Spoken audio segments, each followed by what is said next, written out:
Hey everybody, thank you so much for joining us today. My name's Ronnie. I'm an admission counselor at Ursuline College, and I'm really excited today to offer really a sneak peek of what studying the humanities looks like at Ursuline College. I'm personally a huge proponent for the humanities and the ways that learning how to think critically and ask important questions about the society that you're in, whether it's art, it's leaders, it's social movements, it's constant changing, all the ways that this impacts the lives of the people of your generation. So we're really lucky here at Ursuline to have some pretty wonderful faculty leading our humanities programs. You're going to hear from some of these faculty members in just a moment. But before I pass it off to them, I want to just give you an idea of what our time together this afternoon is going to look like.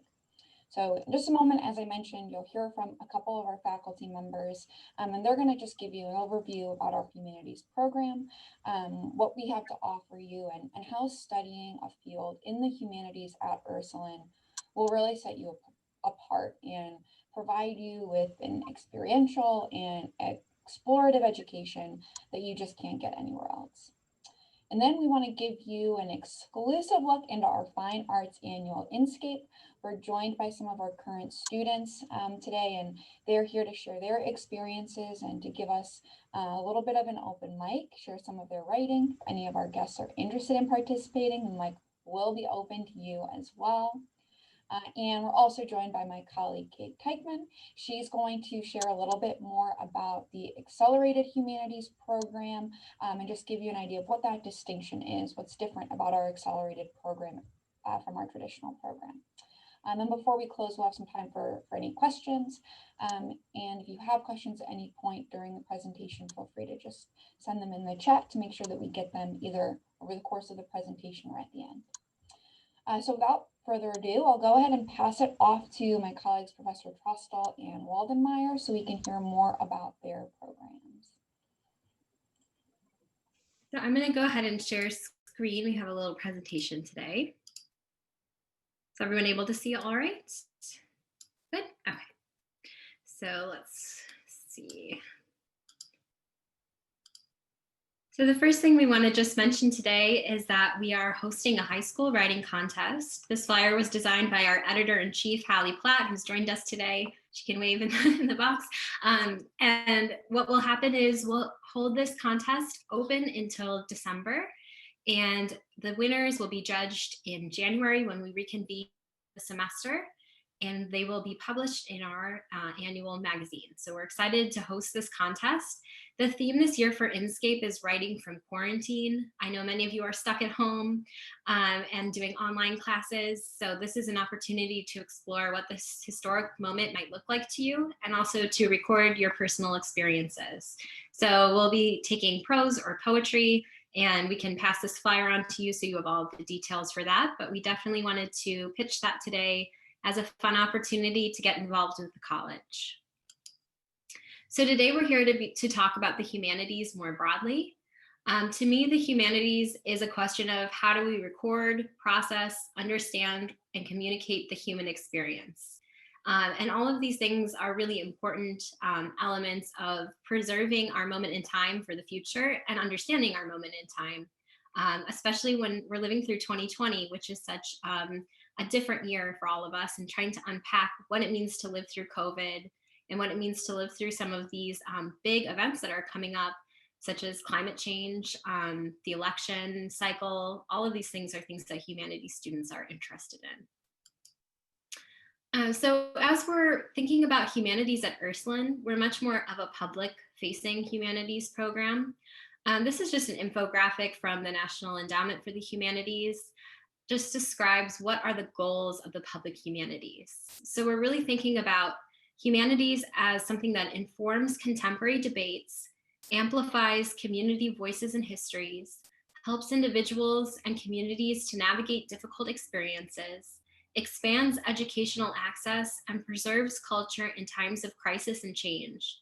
And if you think about the prompt for Inscape this year, writing in quarantine, those kinds of writings and processes and thought processes really tie into this idea of the public humanities and recording community experience.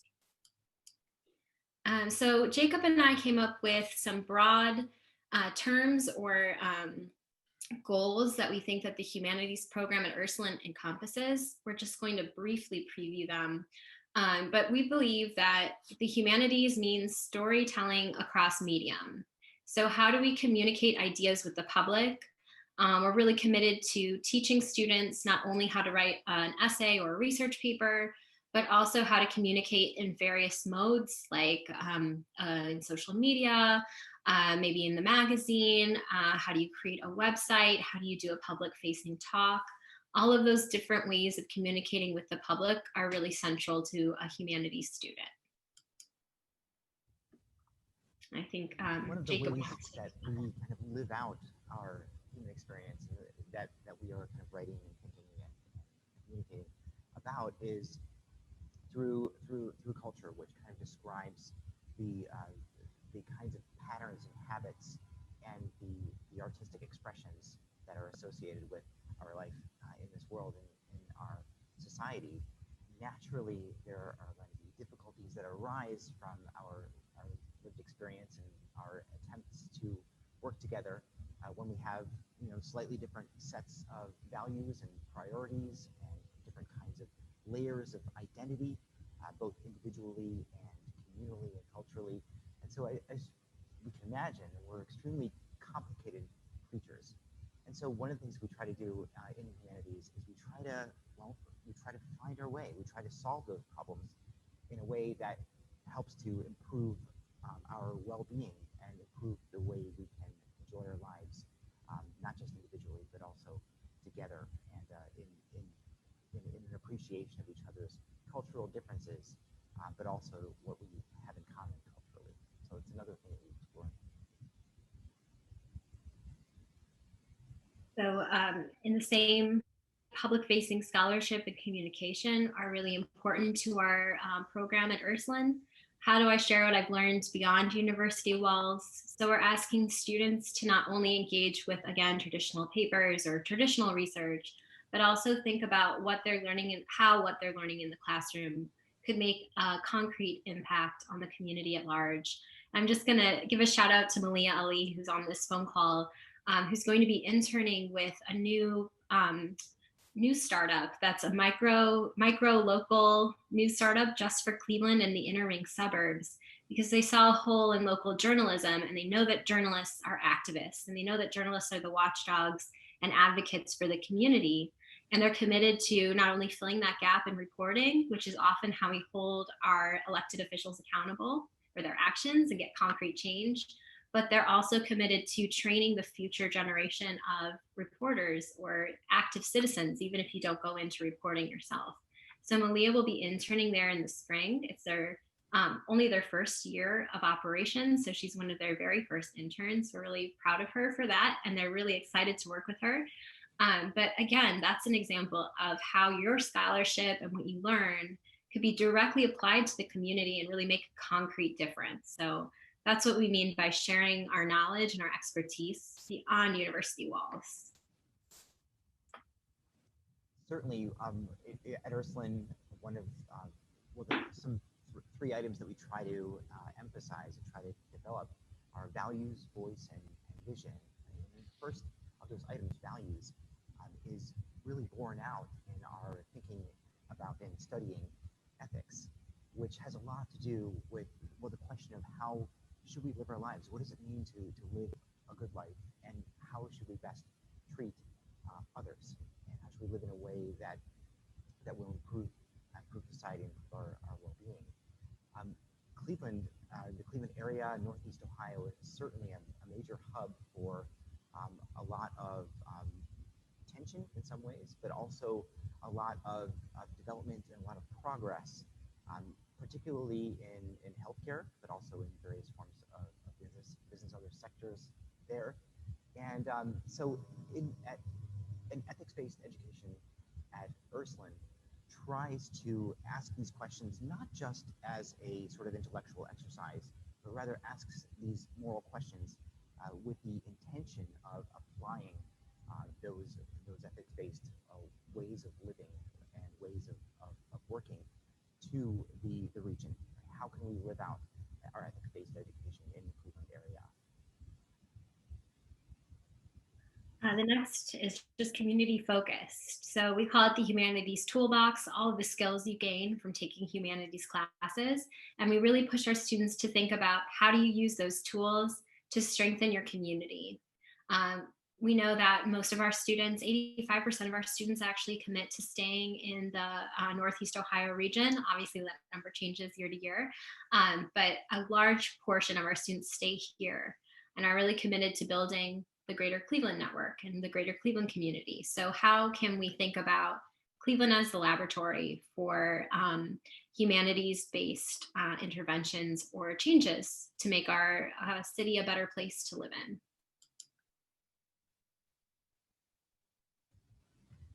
So one of the things that we try to adapt and adjust and grow into are some of the new problems that confront us in the humanities. And humanities is a discipline that is very kind of interdisciplinary, as we might say. We try to address challenges that cover many different fields, many different sectors that require some problem solving. Of course, climate change and global warming, that ongoing kind of slow burn of change in the environment in which we live and the globe in which we live. How can we address those problems? Humanities tries to tackle that head on. Of course, COVID-19, which is more or less spoiled 2020, but nevertheless presented us with new ways of uniting together and combining our efforts and putting our heads together and trying to solve this major crisis associated with the pandemic. We live in a complex, interlinked global system, and our daily reality is constantly evolving. The humanities includes, one of the things that we talk about in philosophy is that, the definition of philosophy is the love of wisdom. So we're asking questions about how we can most wisely address these very real and very present and long-lasting, longitudinal problems in our society. So rooted in cultivating concrete and translatable skill sets, what can I tell employers about my humanities degree is often a big question. But I think Jacob's example of COVID is a really good example. I know a lot of people with humanities backgrounds who work in public health now, and one of the big questions they have is, okay, the science says wearing a mask works, and the scientists have proven, right, that they can develop a vaccine that might work. But what happens when the public says, I won't wear a mask? Or what happens when the public says, I won't take a vaccine because I don't trust that the vaccine is going to be safe? So oftentimes the job of a humanities trained individual is to create the messaging that allows people to feel safe about the vaccine, or to feel some sort of sense of civic responsibility and band together to wear the mask to protect their communities. So it takes the scientists and it takes the engineers and it takes those people that have these kind of very concrete skill sets, but it also takes the humanists to translate what's happening in the scientific realm and give that information to the public in a way that is meaningful and understandable to them. We might also think about the idea of climate change, which just feels overwhelming, right? So how do we create messaging that encourages people to take concrete action in a way that doesn't overwhelm them or shut them down, right? So oftentimes humanities students are really important to hospital systems. They can be important to businesses who need people to be able to communicate their product and what they're selling to the public. But you have so many different kinds of skills. Your main skill is your communication and your ability to think through complex ideas, break them down, and communicate that out to others. So for many of these, there are real consequences to what people believe and how they behave in accordance with what they believe and what they disbelieve. Major economic consequences, and of course, issues of life or death. So some of those consequences, again, are economical. They can affect the success of any kind of institution or any kind of business. So when we're thinking about what employers are looking for, certainly in the humanities, you we were equipped to deal with ambiguity and gray zones, right? There are lots of issues that don't necessarily have direct singular answers. Much of the time, it's a matter of kind of weighing different options and trying to, as wisely as possible, cultivate the kind of virtues of the mind that will enable you to address these problems. And even if there's not one clear-cut answer, it will at least enable you to use wisdom or to arrive at a viable answer. Problem solving in creative, flexible, and innovative ways. Again, with all of the challenges, because things are so complicated, there's a lot of creativity that's required in trying to come up with some kind of solution that works the best for as many people as possible, and at the same time preserves the dignity of individuals, so that nobody hopefully falls through the cracks of these solutions that we come up with. Understanding both breadth and depth is also important. So employers are interested in whether you have a general view, even if a kind of a superficial view of many different items within your field. They want to know that you have a broader understanding of the field in general, but also that you're able to explore more deeply. And it's employers a lot of the time are a little bit less interested in how much you know, a little bit less interested in that, and more interested in how well you are able to learn and explore and think in new directions, think deeply in new directions that you might not have otherwise encountered. Inevitably, employers are going to ask you questions that are intended to get you to think about something that you might never have thought about before. Certainly in the humanities, we stress your critical thinking and your creativity there.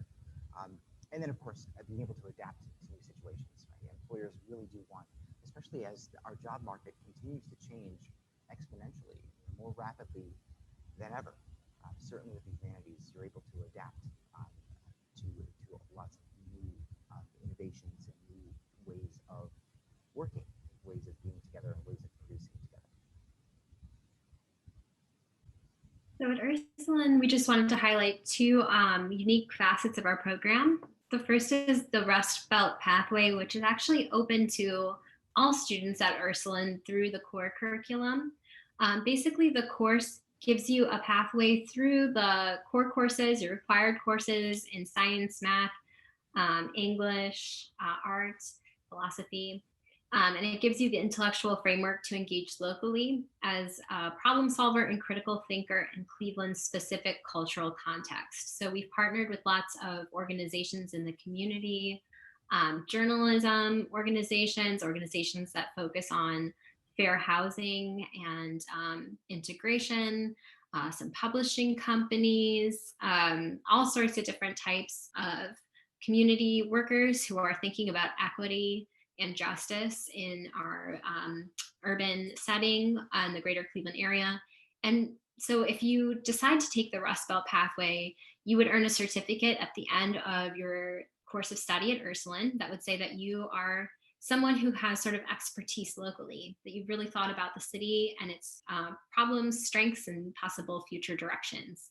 And then if you take the pathway with honors, you'll do a hands-on internship with one of our community partners and gain concrete skills and something for your job portfolio as you're going out into the workforce. So we encourage people to think about that as well.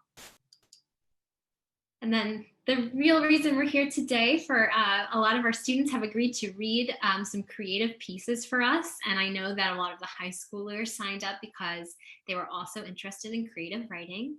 This is our beautiful literary magazine, Inscape. This is the 2020 edition, which is fully online. So I think you'll be able to see these slides after the presentation and click on this link to view Inscape in its entirety. I have several of our student editors who have joined us here today who want to share work and also the experience of working on a publication. But I thought it turned out very beautifully. We were working in the middle of COVID, everything shut down. Right as we were laying out the magazine, and these students were so resilient and able to pull through at the very last second with a lot of hard work and dedication. So we're really proud of the 2020 edition of Inscape. This is our contact information. So if you'd like to be in touch, feel free to reach out to either Dr. Waldenmeyer or myself. So I will stop the share.